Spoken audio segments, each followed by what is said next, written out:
Hello everyone. As requested, the poem which I have chosen for today is I Wandered Lonely as a Cloud, also known as Daffodils by William Wordsworth. William Wordsworth was a major English romantic poet. He was born in Wordsworth House in Cockermouth, Cumberland, part of the scenic region in northwestern England known as the Lake District. I Wandered Lonely as a Cloud or Daffodils is one of the most famous and best loved poems written in the English language, composed in 1804. Though he subsequently revised it, and the final and most familiar version of the poem was published again in 1815. Wordsworth believed poetry to be the spontaneous overflow of powerful feelings. It takes its origin from emotions recollected in tranquility. And maybe that is how this poem came into being as well. On one of his long walks with his sister Dorothy, he encountered a long belt of daffodils which had a lasting impact on him, which induced him to write this poem after recalling it in tranquility. Let us have a look at the poem. I wandered lonely as a cloud that floats on high over valleys and hills, when all at once I saw a crowd, a host of golden daffodils, beside the lake, beneath the trees, fluttering and dancing in the breeze. Continuous as the stars that shine and twinkle on the Milky Way, they stretched in never ending line along the margin of a bay. 10,000 saw I at a glance, tossing their heads in a spiritly dance. The waves beside them danced, but they outdid the sparkling waves in glee. A poet could not be but gay in such a jocund company. I gazed and gazed, but little thought what wealth the show to me had brought. For oft, when on my couch I lay, in vacant or in pensive mood, they flash upon that inward eye which is the bliss of solitude, and then my heart with pleasure fills and dances with the daffodils. Let us now look at the poetic form of this poem. This poem is composed of 4 stanzas of 6 lines each. It is arranged in a quatrain couplet. A quatrain is a verse from that is made up of 4 lines with 15 different possible rhyme schemes.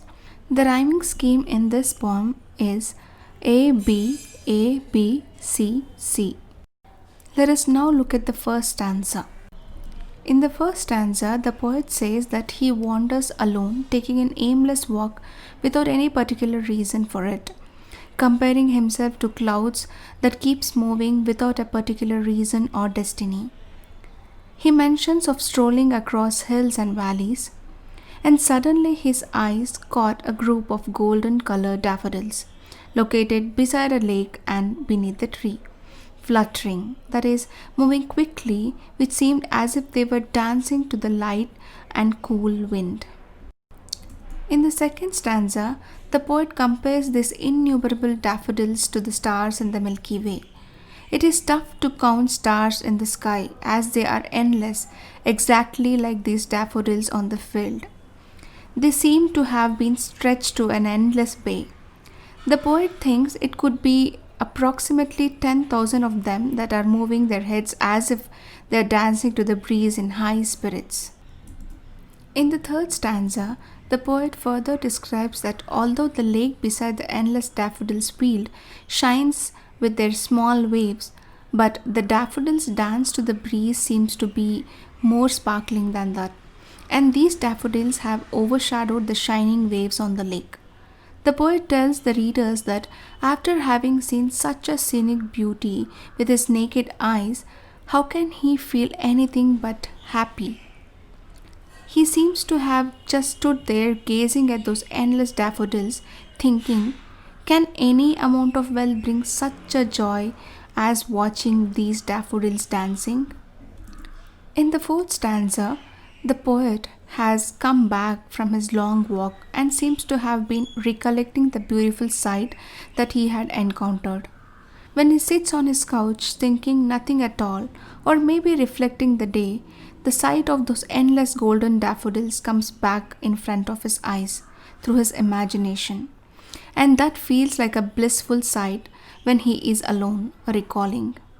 And it fills the poet's heart with immense joy and pleasure, making his heart dance with those imaginative daffodils dancing. Let us now discuss the theme of this poem. The major theme that has conquered the whole poem is nature and the relationship between nature and human beings, especially the poet. How the nature makes him happy and heals him in so many ways. And the next theme is, of course, memories. As we already know that Wordsworth believes that poetry is nothing but emotions recollected in tranquility, we can see that majorly in this poem. Imagination is one of the other themes in this poem.